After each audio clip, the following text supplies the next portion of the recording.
And this is a story about little Jimmy. And Jimmy was such a good little boy. I mean, he did all of his chores that his mom asked him to do, and he studied hard at school.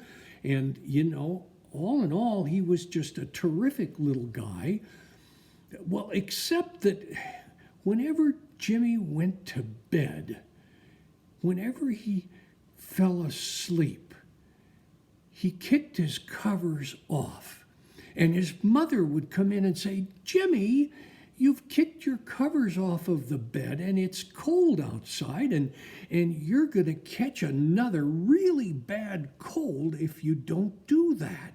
Well, Jimmy felt so bad because he couldn't really understand why when he fell asleep he kicked the covers off. So after Mom told him about it this time, he decided that he was going to be really, really good about keeping the covers on. So as he began to fall asleep, he held on to the covers with as much as he could. He just held on, and then gradually he went to sleep. And before he knew it, he kicked the covers off, and there he was laying in bed with the covers off. Then his mom came and said, "Jimmy, you've got your covers off. You gotta put your covers back on, because if you don't, you're gonna catch cold." And Jimmy said, "I'll sure try, Ma."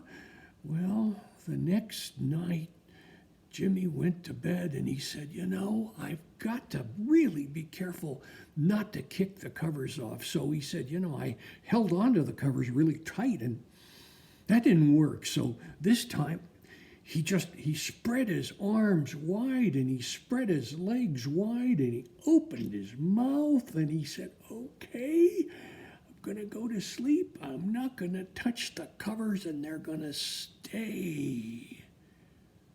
And he went to sleep.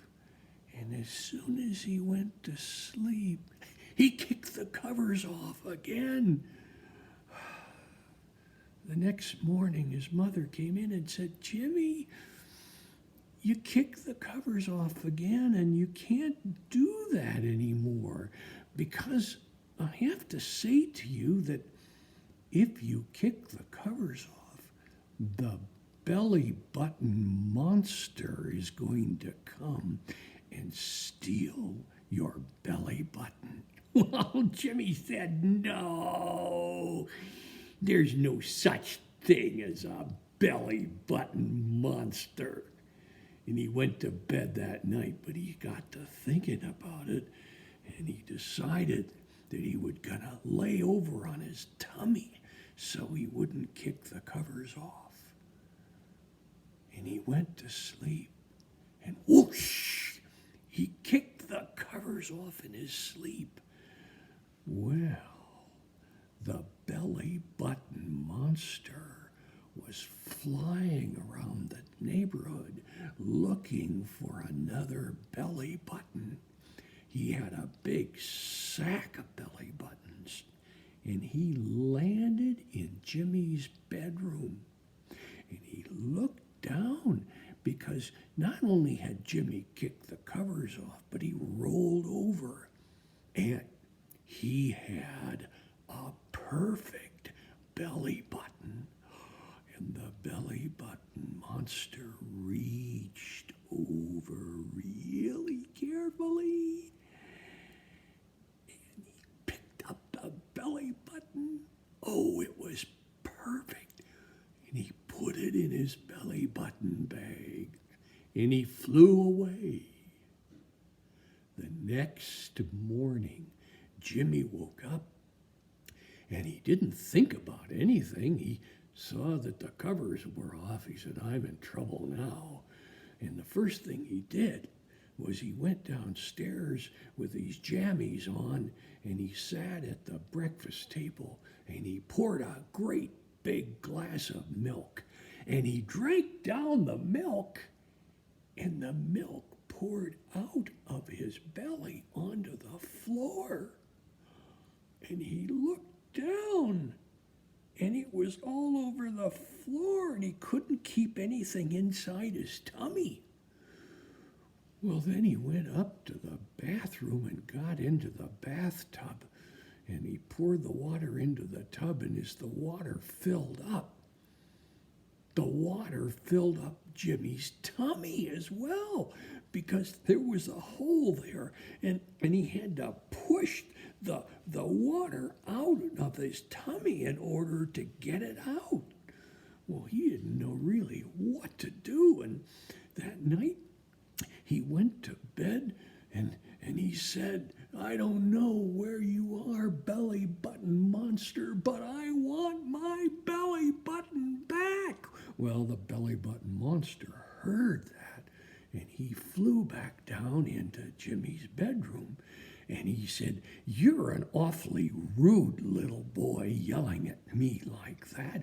And Jimmy said, "I don't care. I want my belly button back."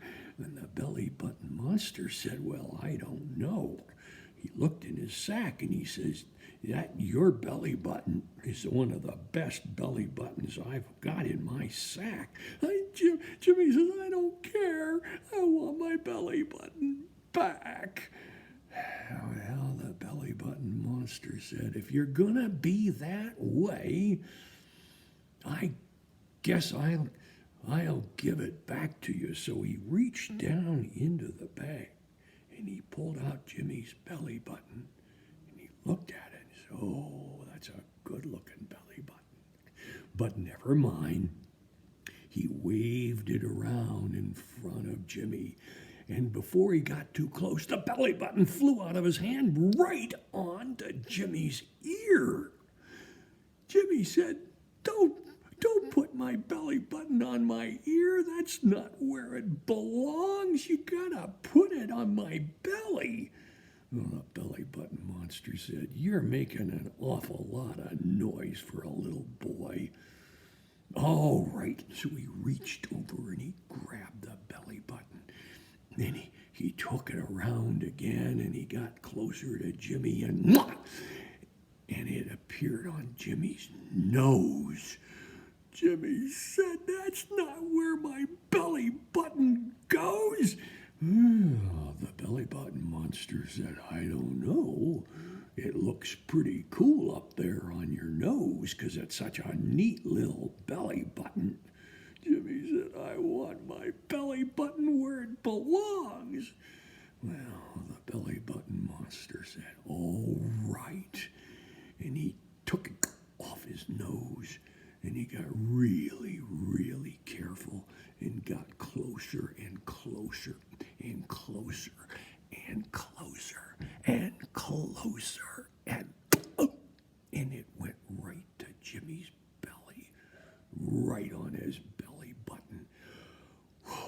Finally, the belly button monster looked at Jimmy and he said, "I hope you're happy now. I don't want to hear anything more from you." And the belly button monster flew out the window. Well, Jimmy looked at his belly button and he was so happy it was back where it was.